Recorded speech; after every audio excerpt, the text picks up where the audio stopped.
Entonces, bueno, sigamos donde nos quedamos.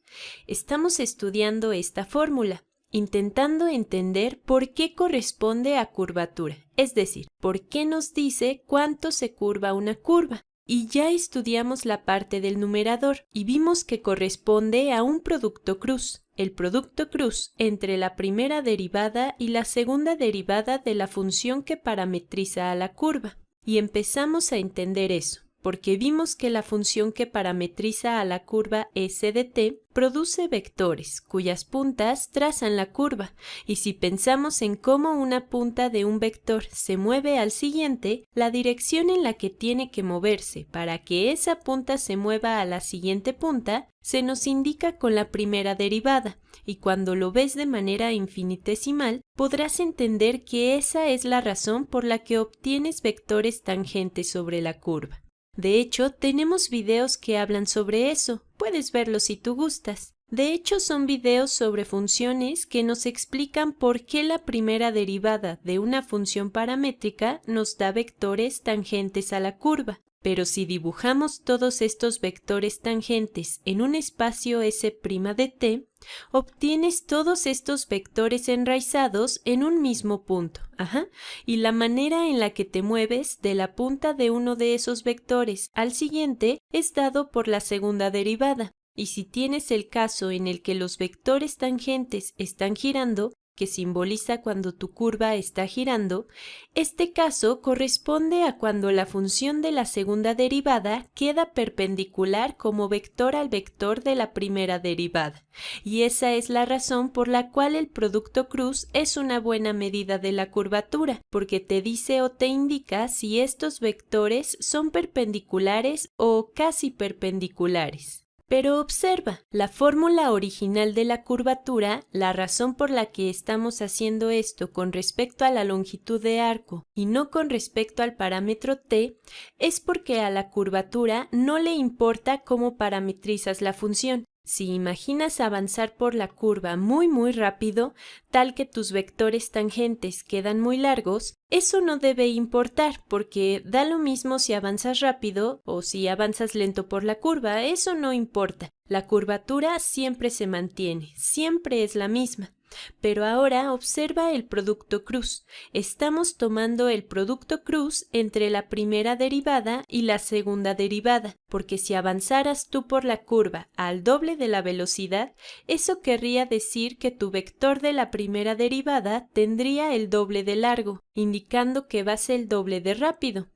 Y de manera similar, el vector de la segunda derivada, como el cambio se mantiene, también este vector de la segunda derivada tendrá el doble del tamaño y como resultado el paralelogramo que forman tendrá 4 veces el tamaño, porque recuerda que ambos vectores subieron de escala al doble de largo.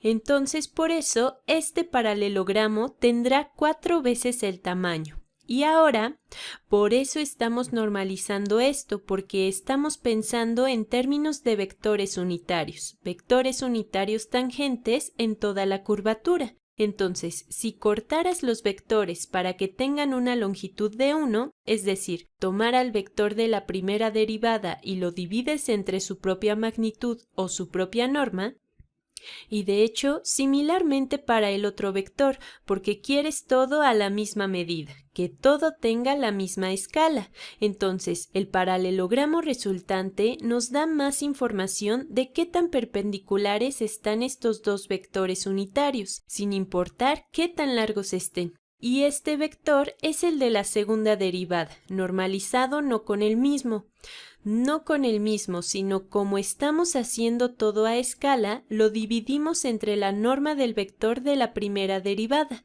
Entonces, este producto cruz entre el vector S' normalizado por el mismo, por el vector S', producto cruz con el vector S', y a este lo ponemos a escala del mismo valor, entonces lo dividimos entre la norma de S'.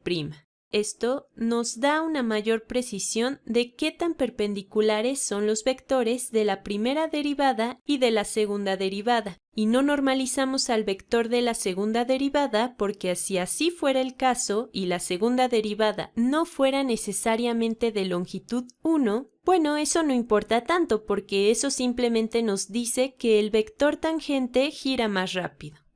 Y de hecho, toda esta expresión es la derivada del vector unitario tangente t con respecto al parámetro t.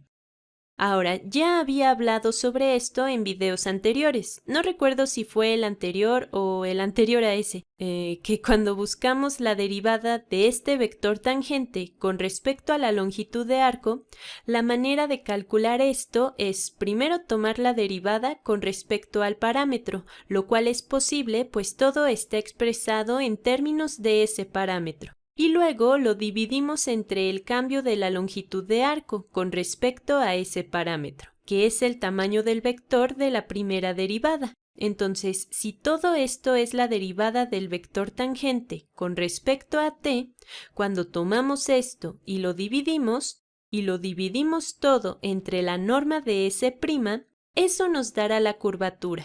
Eso es curvatura. Eso es curvatura. Aquí ves la magnitud de S y también aquí ves la magnitud de S y aquí también. Y bueno, como la vemos 3 veces, lo pondré en el denominador, pero lo voy a elevar al cubo.